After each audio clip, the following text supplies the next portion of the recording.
Hello and welcome to episode 7 of 2015, A Kerbal Odyssey.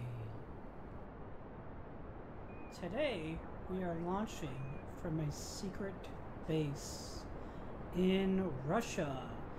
Ben Kermin is launching and none of the other Kermin know about this launch. This is taking place while Valentina is on her way back from the moon. Ben is launching a satellite, and since he doesn't have the technology to have SAS, he is actually launching himself with the satellite and will be decoupling in just a little bit and falling back down. So, Ben is launching a secret spy satellite, and he's going to launch it straight up and go all the way north, straight out of the Kerbin sphere of influence in a solar orbit. And his satellite has some secret mission that we can't talk about just quite yet. But more will follow on that later on. In the meantime, we can go back to this launch and see we've decoupled our boosters. We still have our liquid fuel boosters. And then, if you look really closely, you can see Ben in a command module just underneath the main booster. And we decouple him, and we still have the Sputnik probe, and we're launching with one last booster.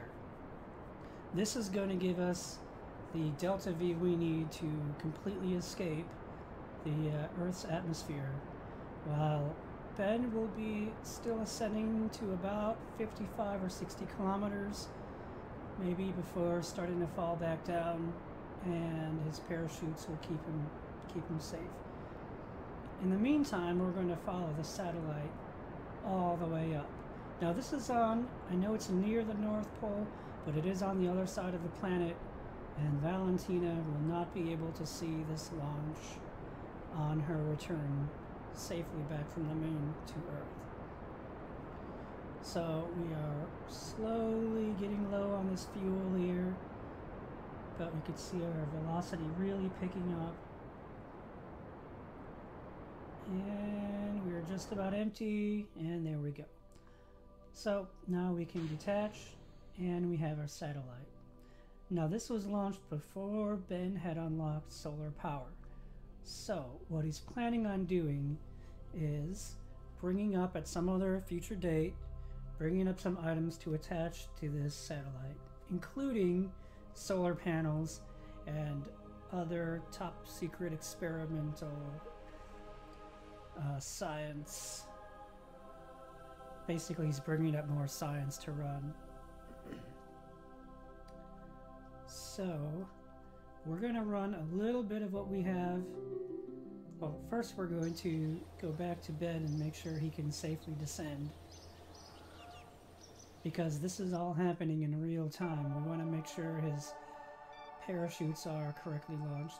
The name of this ship is the USSR, and what that stands for is the Unidentified Secret Satellite Rocket.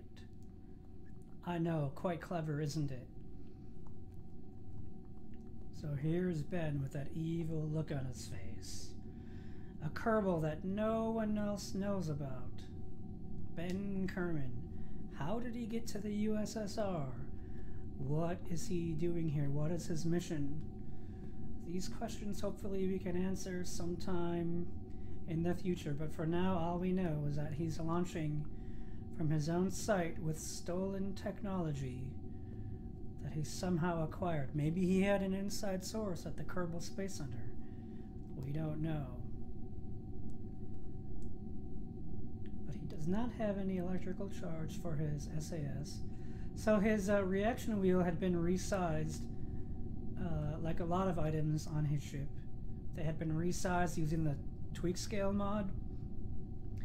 Unfortunately, when we reload this this command module as it falls, it wanted to resize the reaction wheel. And for a while I had a heat shield on there, and that was being resized, and then I was just trying a few things in the practice runs and realized we didn't need a heat shield, so We just went with it, with what we have. It doesn't really cause a problem. So he's slowly descending here in this Russian base. And we're gonna watch him in his nice slow descent and land.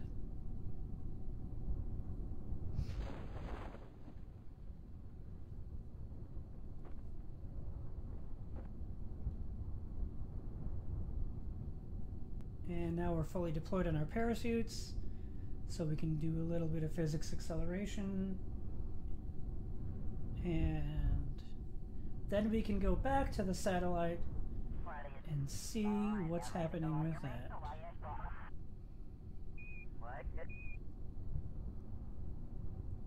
Come on, hurry up and land. Okay. So now we can recover.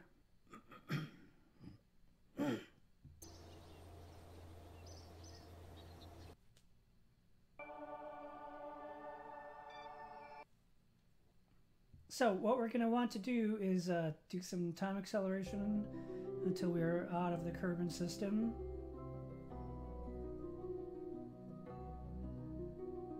So here we can do some time acceleration.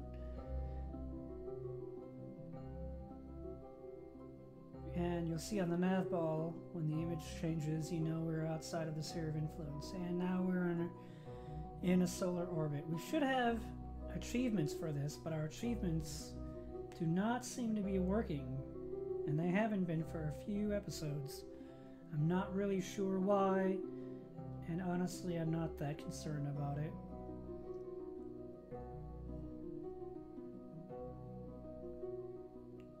So for now, all the science we have, we call it top secret, but really it's just Mystery Goo and Science Junior.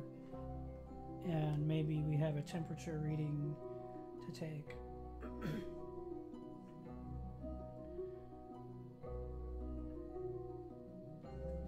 So Ben is beaming his science back to upgrade his facility, but little does he know that he set the wrong set point, and this science was actually beamed back to Cape Canaveral in Florida to the Kerbal Space Center.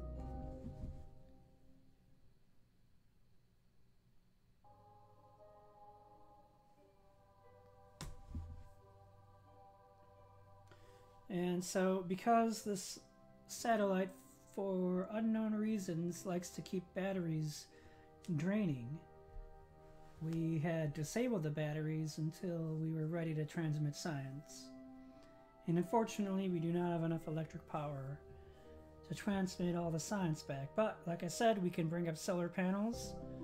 Theoretically, we can bring up solar panels at some future date and time, and once we get those up and attached, we can transmit the rest of that science.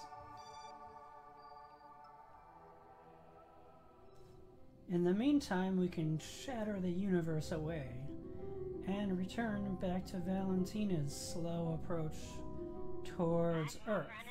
Valentina, who completely missed that launch because she was staring down at her phone playing Candy Crush, has now entered the Earth's atmosphere and is looking to try and make a safe recovery with all of that science from the moon back towards Earth.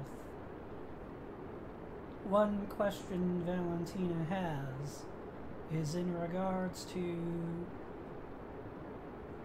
how is it possible to get past level 452 in Candy Crush? Well, in the meantime, she looks out the window and sees it's time to pay a little more attention, and we see another bug of the zoom out there, but we can just take care of that. Valentina's not too happy about her return right now. She in fact has no emotions regarding it. That's probably because she remembers what she wrote on the flag that she planted on the moon. She called it a mooner journey instead of a lunar journey, and she feels rather embarrassed about that. She knows at some point someone else will go back to the moon for that surface sample and take a look at her flag and see that she misspelled it. And she's very she's very shy and self-conscious about her own spelling mistakes, especially on flags that are planted on rocky surfaces. In the meantime, she slows down with this overly powerful heat shield, a heat shield that doesn't really ablate away, even though it has a whole lot of ablator. And Valentina wants to play it a little bit risky with her deploying altitude. Right now it is set to 1 kilometer, and she's thinking about setting it back down. And now I can see she's getting excited about that. See how low she can go before fully deploying it. And we slowly approach that velocity, about 260 meters per second, or a little less than that. That's when it's safe to fully deploy these parachutes. And so she's going to go a little bit farther, playing it a little dangerous. And now we're semi-deploying. Valentina, looking to finally splash down over whatever ocean she is above. You know, I've been told that when I do land and when I do splash down, I should probably show on a map where exactly Valentina is. And maybe I'll do that next time. But this time we did not do that. I think we were at about 16 meters per second. Pretty hard splashdown, but Valentina enjoyed the trip. The heat shield didn't seem to. But if you look at all the science she's recovered, you'll soon forget about that heat shield. Oh, you know what? It didn't actually click. It kind of bugs out at the end, and it looks like we didn't click recover vessel. We clicked return to Space Center. So we'll have to manually go in the tracking station and recover 460 science. Not a very bad recovery. Not a very bad recovery indeed. About 450, I think it was, 440. Either way, we have plenty we can unlock in the science building. So we are probably going to start, let's see, heavy rocketry. We want some of these bigger tanks, but we can always use tweak scale to make bigger tanks. But we do want this booster here. Let's see. Well, we want those fuel lines too, so we're going to go ahead and get fuel systems.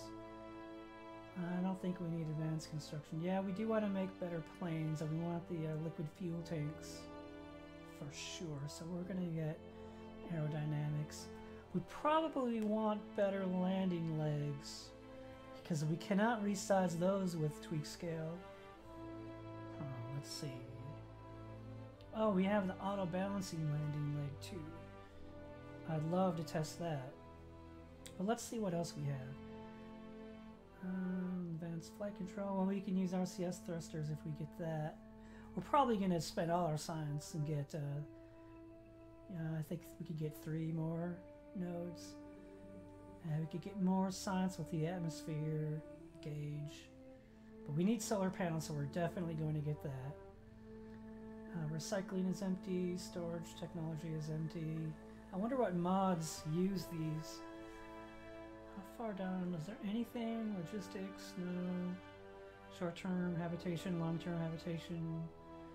You know, those sound like a very interesting mod setup to get. Maybe I should look for what mod that is. Specialized radiators. I don't think we'll need any heat management. We already have radiators that are stock now, so. And just more electric power. Okay, so why don't we go back? Let's see. Well, we wanted. No, I don't think, because we have. Do we have a docking port? Well, I know we want the science, and we're gonna probably want. Let's see here. Yeah, we're going to want the atmosphere for sure, but we also want RCS thrusters. And we want those landing legs too, though. boy.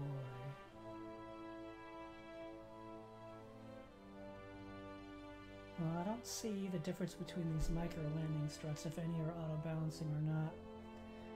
I'd almost rather take the science. I don't know, these landing legs, I really do want to test them though, but it's always a good idea to get science when you can. Maybe I should toss a coin here.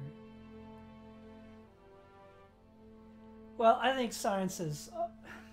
I really want to test those legs, but science is a priority. And then the more science we collect, the more science we can bring back, and then we can unlock those landing legs.